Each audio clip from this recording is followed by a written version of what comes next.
What I really want in life is to come to the end of life and not think that I played it safe and did things according to someone else's perception or what I thought I should be doing or what felt comfortable.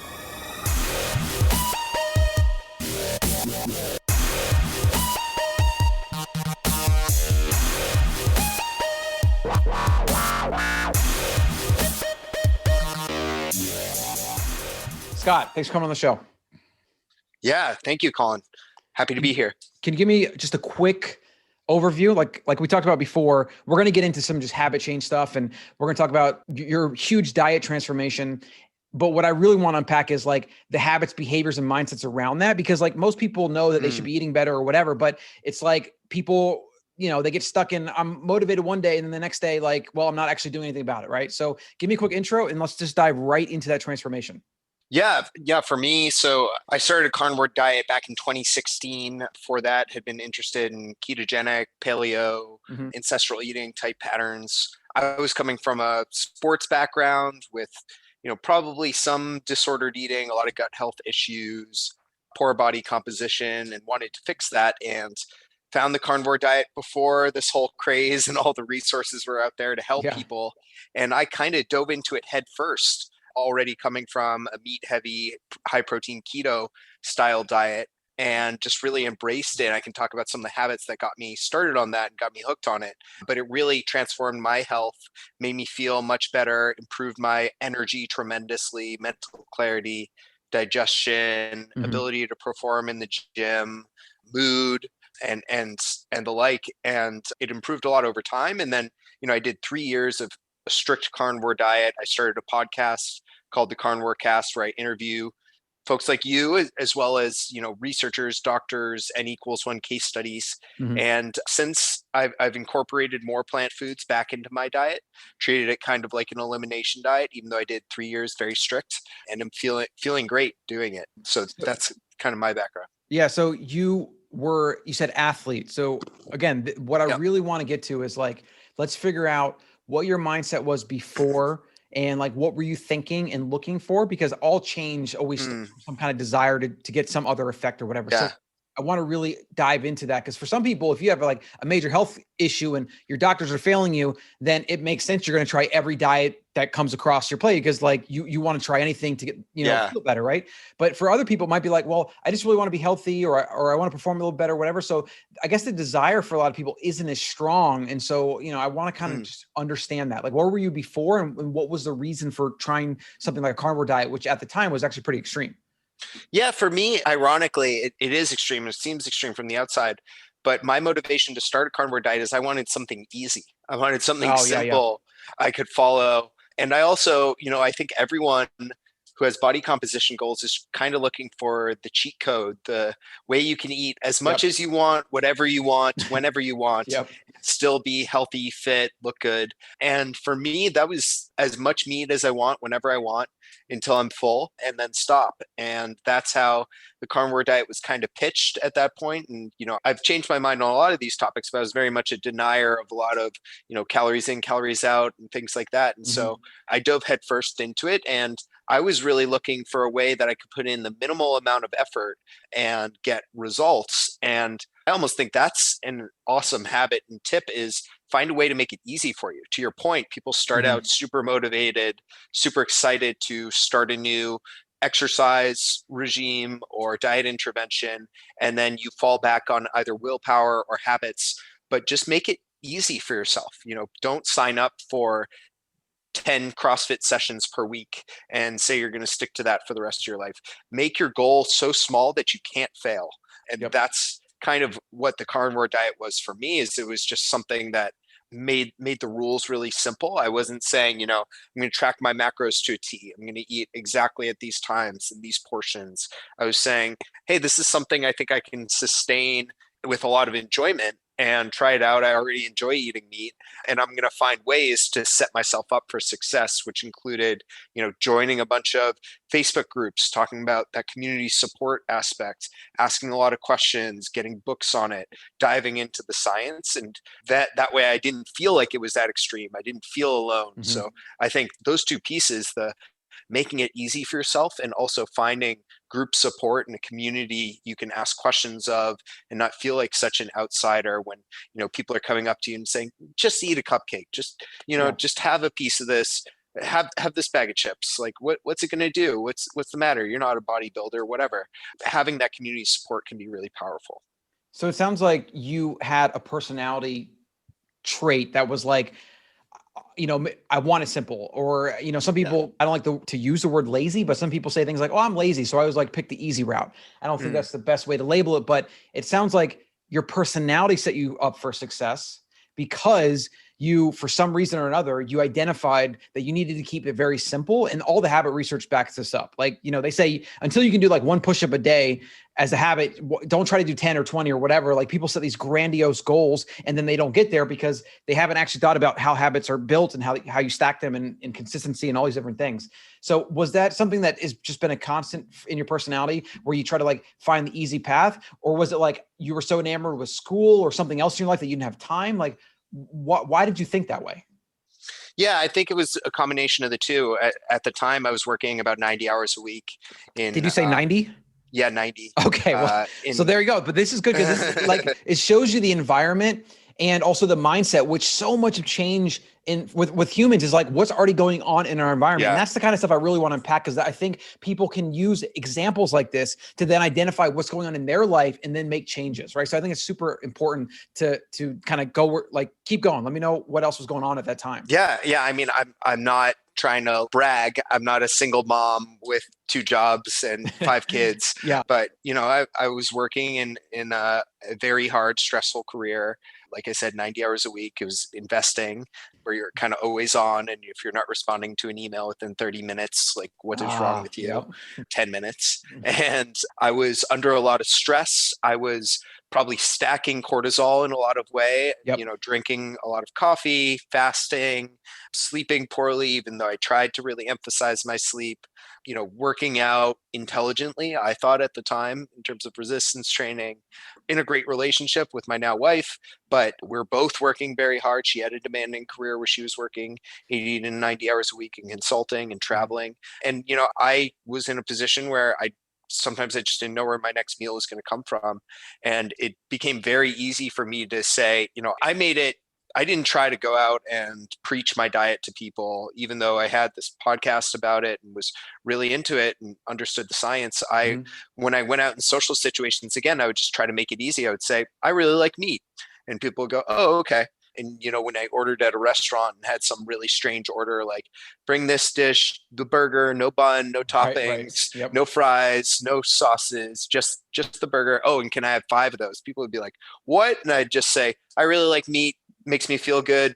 I'm not dead yet, or something like that, just make a joke out of it, make light of it. And I think that's another thing that holds a lot of people back is these social barriers and stigmas. And, a lot of people make the point that you almost have to be abnormal in today's society to succeed and get by, whether it's in terms of your diet, your habits for work, how you think about the world, how you digest news. And so I just made fun of myself. And I think that's a great way to get by when you feel social pressures, you feel like you want to fit in, which a ton of people ask me about when it pertains to diet, but I think it applies to so many other aspects of life. Yeah, it really does. So that was, how long ago was this? Let's get a timeline going. This was 2016, 2017. And today, paint me a picture of what it's like today. Like, are you in the same career? Do you have the same demanding schedule? Have you changed things like consciously because that was too stressful? Like, what are you at today? Let's compare it. Yeah, thankfully, I've moved jobs a few times since then. I now work in strategy for a big tech company called Better, which helps people get digital mortgages faster and easier. That's a problem for people trying to buy a new home is they can't close their mortgage in time, so they miss out on the home they wanted because they couldn't get financing in time. So yeah, I work for that company. I work in strategy. It's far less demanding, more flexible. Obviously, with COVID and lockdowns, I work remotely from my apartment. I have a dog. I'm happily married. Life is great. I can't complain. And I've expanded my diet. As I said, I'm much more into exercise and walking a lot and training a lot than I was back then. And so I've implemented a lot of habits around my lifestyle, my wellness and mindfulness that I think I'm Longevity, in it sounds like. yeah, longevity. Yeah. And I feel like I'm in a much healthier place personally than I was then. And some of that is just, when you get out of school, chasing money and chasing ambition and prestige is like a very easy thing to Hmm. set your North Star on.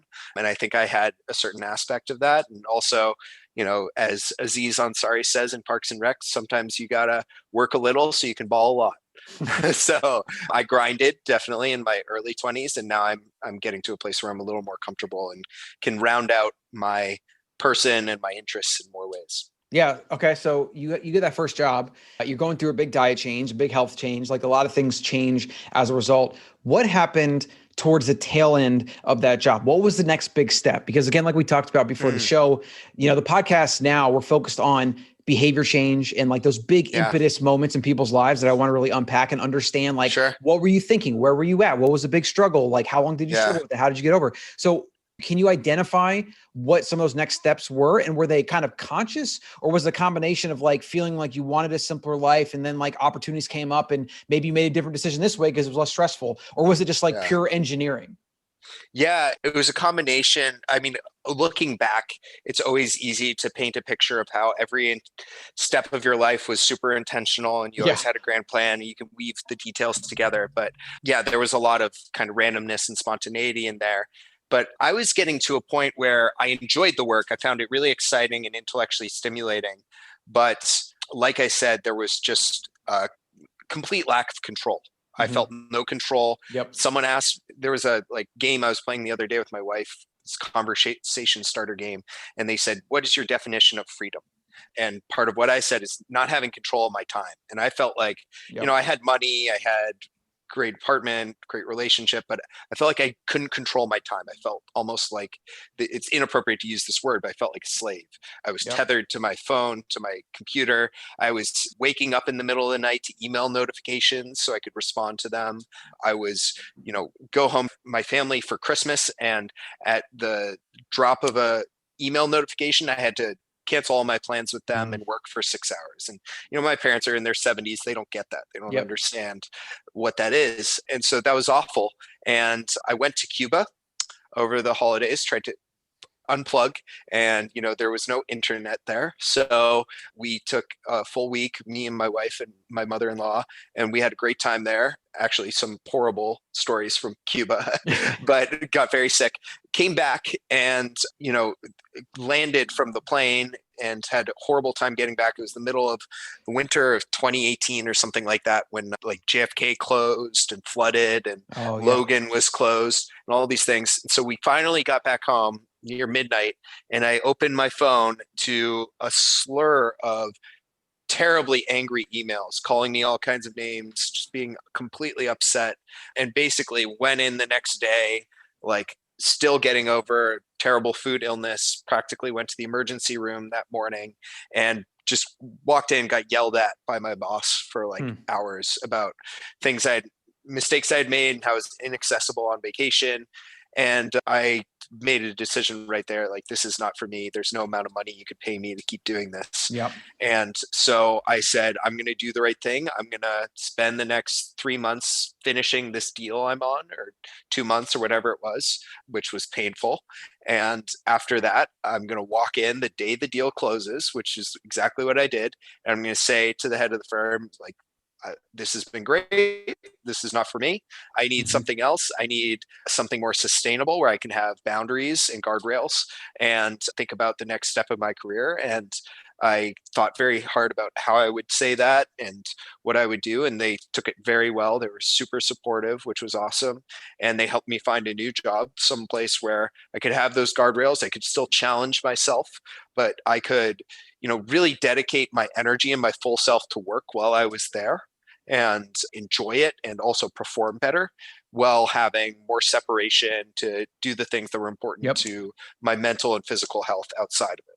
Yeah. So, okay, real quick question before we get back to that. Why, or maybe this is just a personality thing and you can't identify it, but based on the story, it sounds like a lot of people would be like happy to go to that boss, that same boss that was grilling them out, and just like, F you, this, that, and like give them their mind. But it sounded like you were just like either you decided it would have had a negative repercussion, or maybe it's not your character and you just don't even really go there? Like, did it take time for you to kind of let go of the resentment, or you just kind of naturally Yeah. one that just lets it roll off? Like, how did you muster that up to do that so intelligently? Because like you said, they've helped find you a new job, right? And Yeah. at the end of the day, you attract more flies with honey than vinegar, right? So it's generally almost always a better strategy, right? But what was that internal monologue like thinking about that?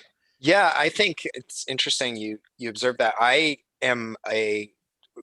In my mind at least, I'm a relatively short temper, pretty prone to anger guy, but I Hmm. think I've been able to correct that through a lot of reflection, meditation, reading Stoicism. And a lot of the people that work with me have one or two reactions. They either say, you're completely stoic in the negative sense of the word, like you have no emotions, you're Yeah.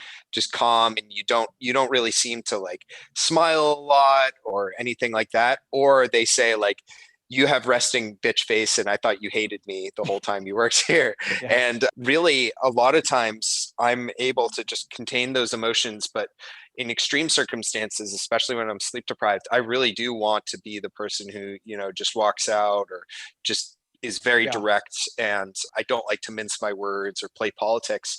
But my wife really is great at those things. And I think Yep. she, really checks me and, helps me. And when I say I'm going to do this, I'm going to quit tomorrow, things like that, she, talks me down and talks about the importance of the longer term relationship and, how to position it, how to talk about it. And I'm naturally either a very short temper person or have these quick reactions to things, or I'm an extreme planner and worrier.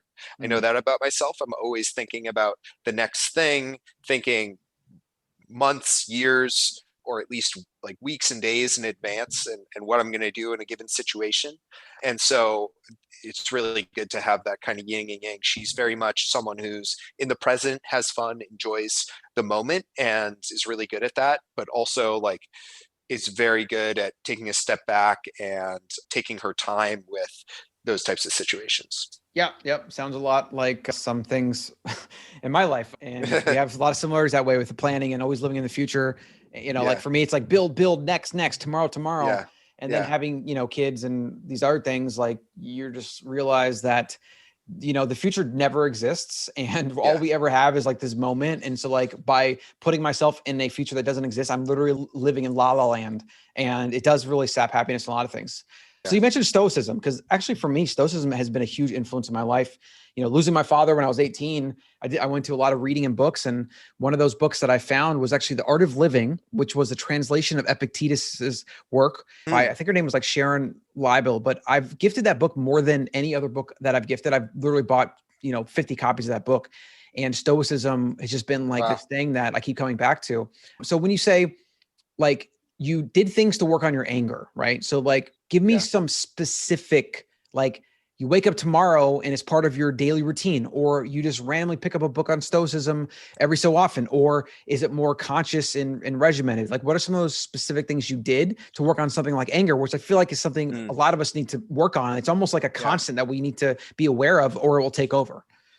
Yeah, I don't want to sound like I've solved it because I certainly Of haven't. course not. I Yeah. still have my moments. For me, just meditation, and specifically, not the type of meditation. I mean, this can still work, but people often think of meditation, and I did for a long time. I've been meditating since I was 16 as a form of calming down and just emptying your mind.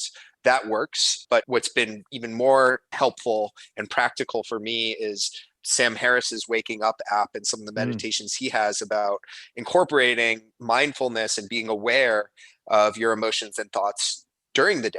And, right. Yep. not trying to clear them, but trying to recognize them and see them and sit Just with them. observe that. Yep. That's been huge for me. And, there are always steps to everything, right? And so one step is, being able to calm yourself down. Another step is like recognizing emotions when they come up.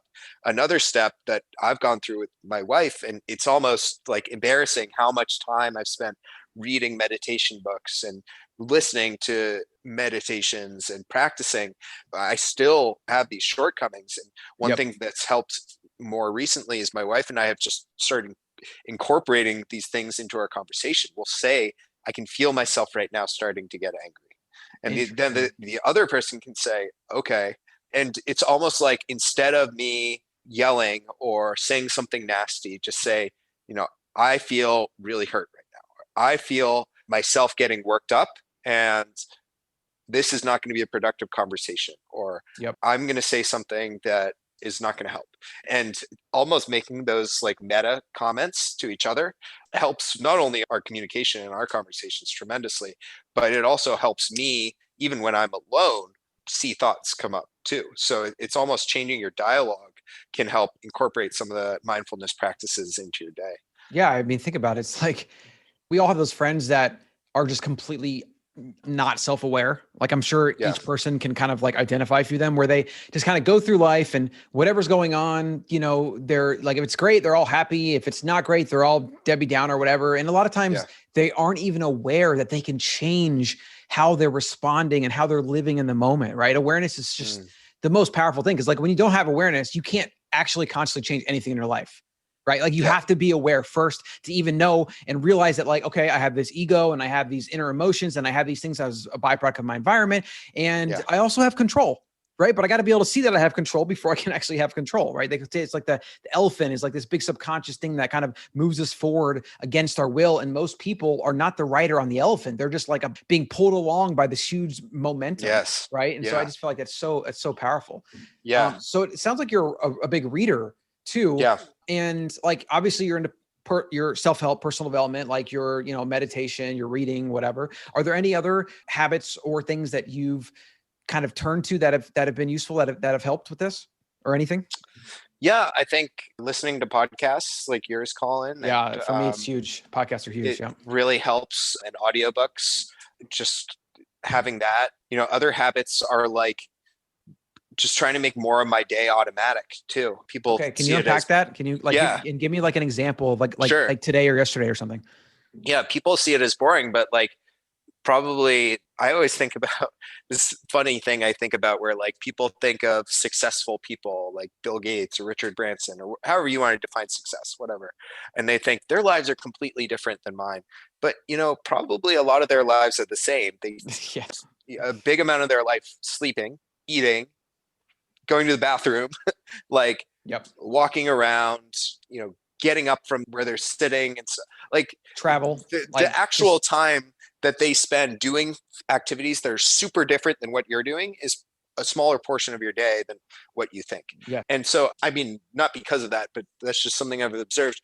I try to have the first, probably 2 hours of my day and the last 2 hours of my day are almost identical every single day. And a lot of the middle of my day is pretty similar as well. And so when I need to focus or work on something in the middle of the day, I've already accomplished a lot, or I'm set up well. So to give some specific examples, my nightly routine is like there's a specific time where I turn off screens, I turn off exciting activities, I stop watching like anything violent or anything that's going to get my heart rate up. I do a certain amount of stretching a few hours before bed. I do some red light therapy. I take a hot shower. I stop eating at a certain time. I wind down the lights. I, have some conversation with my wife, and maybe we watch a pretty relaxing TV show together, or play a game together. We put the dog to bed at a very specific time. Dogs and children are great for this, by the way. Maybe not children, but dogs help you set routines. Yep. You have to have one. And that just makes things so automatic that it's not only like freeing up mental capacity for me, but also my body is like, okay, he's doing this stuff. He knows I guess it's time to go to sleep soon. And same thing in the morning. Like I could be almost blackout drunk, like completely inebriated in a totally terrible mind space, and I would know what to do for the first 2 hours of my day, because it's just it would help like you get out of that autopilot. Yeah, exactly. It would help you get out of that negative mind space, because the routine, the ritual. Yep. Exactly. Yeah, that's super important. In fact, it's funny you mentioned the time thing and sleeping, because I was writing today, and I was writing like an outline for like a video I wanted to do, and it was about basically how people spend time. I mean, I've been observing, friends and family over the years, employees. I've always been interested in how people spend their time, because like for me, long ago, I made that kind of growth mindset oriented, like the idea between like, if you spend your time well, you will get good results. Right. So I was lucky to kind of connect that, so that when I feel like I'm, working and being productive, like I feel good because I feel like I'm investing in my future. Right. And so I've always been curious as to like looking at other people, how do they spend their, and it's fascinating because it's very clear to see that a lot, like anybody that's self-made in any way, that has any kind of success or is maintaining anything that requires like effort, is like a lot of times they have pretty good routines, and they're at least, they at least have a baseline routine where they can maintain whatever level of success they have. And then as it goes in life, like you might get a certain way with that routine, but then if you want to get to the next level, you might have to like double that or tweak the routine even more, or figure out like how to optimize what you're doing. Right. It's always a time investment. And I somehow stumbled across an article about like the average amount of minutes and hours in a life. Right. And so you mentioned sleep. So apparently we sleep like 26 years of our life, if our average life is 79 years. Wow. We work like 15 years. There was something like we spent about 7 to 8 years on screens. And then the one that was really depressing was we spend barely a year socializing. Like imagine that with people we actually care about. And like, it's one of the most rewarding things in human life. We only spend a small amount of that in our modern world, whereas our ancestors would have spent hours every single day. Like, talk about a huge mismatch. Right. And it's like, I just feel like people need to become more aware of how they spend their time, and routines help you become aware of that. Right. Because they help save you a lot of time, but they also help you kind of just shine a spotlight on like, how am I spending my time right now? Like, what am I doing? Right. And people that I found that aren't, really building something or, by society standards of success, those people are the ones that struggle with being aware of their time, and they struggle with building routines. I literally think routines are everything if you want to be successful nowadays. Yeah. Yeah. There's an amazing article on waitbutwhy.com. It's called The Tail End.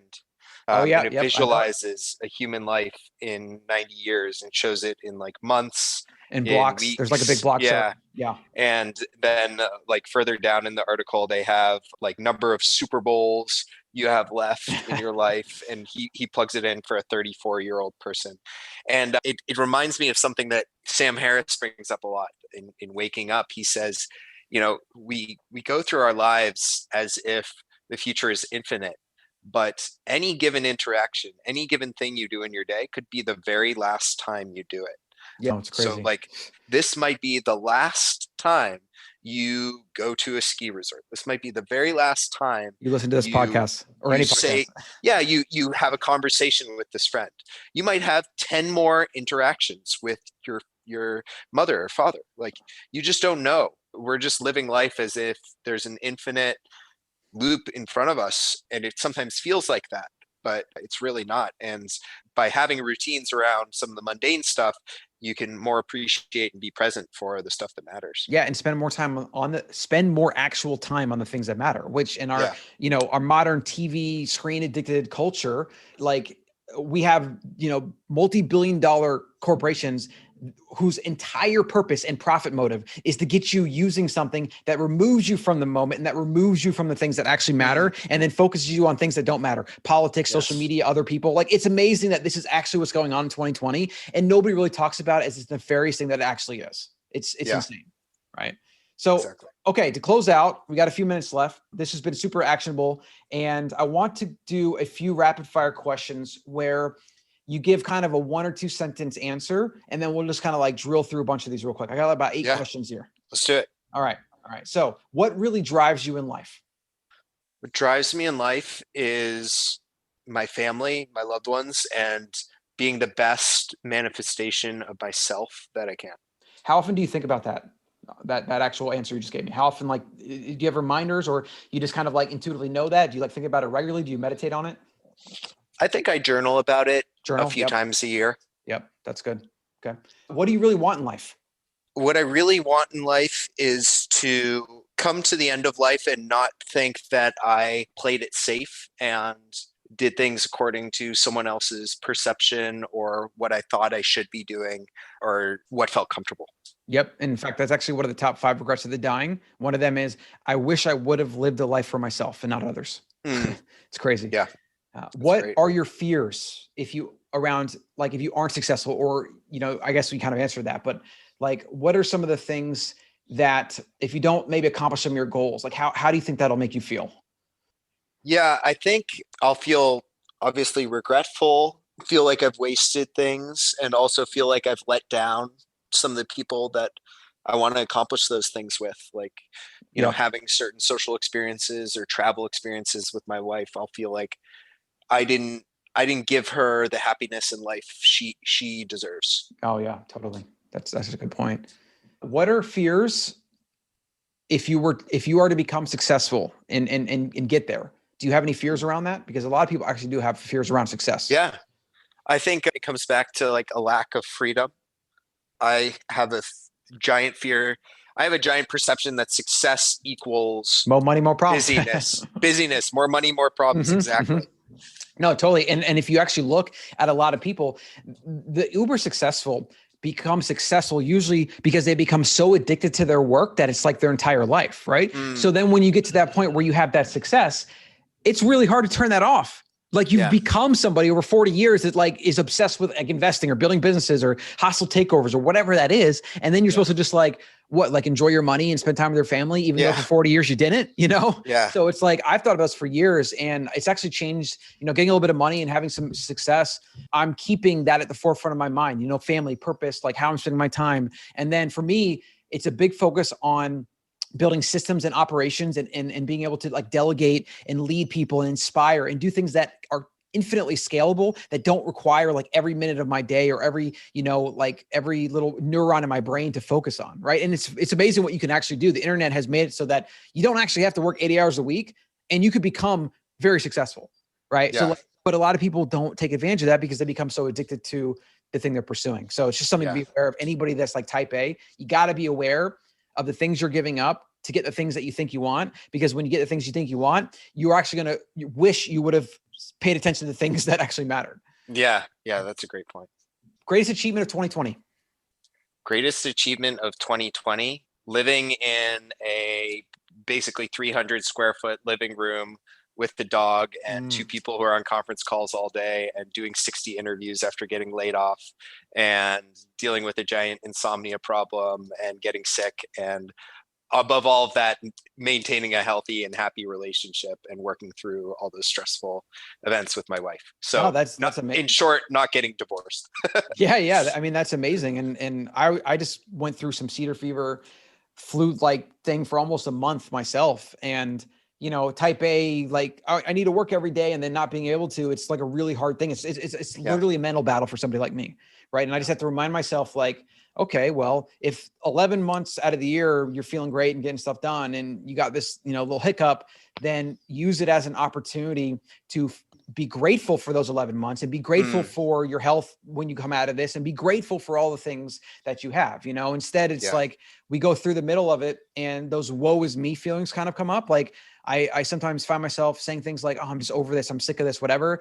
And then I just kind of think like, what am I saying right now? Like, what am I saying right Yeah. now? Am I being impatient because I'm not getting better faster than I think I should? Like, just shut up. Like, it makes no sense. It serves no purpose, but that's an awareness thing, because you can so easily fall into those negative thought patterns, which then ironically are more likely to keep you sick, because you're focusing on the very thing, and then you're going to manifest it. And yeah.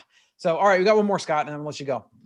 So Great. what has been an unexpected source of joy for you, either recently or in 2020 or something? Let's just say 2020. I would say I should think of something more sophisticated and interesting, but getting a dog has just added a lot of joy to my life. I thought it would be all responsibility and burden, but Yep. actually that burden and that responsibility, I've been someone who for a long time was like, I never want to have kids. They ruin your life. They slow you down. It's just this weird evolutionary urge that people are Yep. fulfilling. But actually that responsibility and that need to give and take care of another being has really added a lot of happiness in a much more deep way than I get to play and pet a dog. It's like given my life a purpose and a routine in a very like elementary, basic way that I have really enjoyed. Yeah. There's actually research that shows that people with dogs are happier and live longer too. So There you go. And I will say, this reminds me of a quote that Naval Ravikant, he, Yeah. like I love him, but he said something to the effect on Twitter. It was like, you need to either have kids or become a saint, because you have to be able to love something other than yourself. And I thought that was really good. Yeah, that's great. Yeah. Well, Scott, this has been awesome. Appreciate you coming on and sharing. Let everyone know where they can find you, and obviously all the links to everything will be in the show notes. Yeah, thank you so much, Colin. You asked great questions. This is by far the most reflective podcast that's made me think the most good, of any that I've done. So I like I said, I started the Carnivore Cast podcast. It's a podcast about ketogenic, carnivore, meat-based diets. You don't have to be carnivore to listen. And you can find that at carnivorecast.com, or search Carnivore Cast on any podcast app or social media. And I'd love to hear from you. Send me a DM, ask questions, shoot me an email. And I also recently started YouTube after your suggestion. Good job, Colin. man. Awesome. You challenged me on my podcast. And so I did daily videos for the first week of January, and I'm doing more there. So check out Carnivore Cast on YouTube as well. So it's Carnivore Cast on YouTube, right? Yep. Okay, great. So everybody listening, go over, give his video some comments, some likes, help him stoke the algorithm, give him a an attaboy for getting it done. Scott, this has been awesome. I appreciate it, and I will talk to you soon. Thanks, Colin. Have a good one.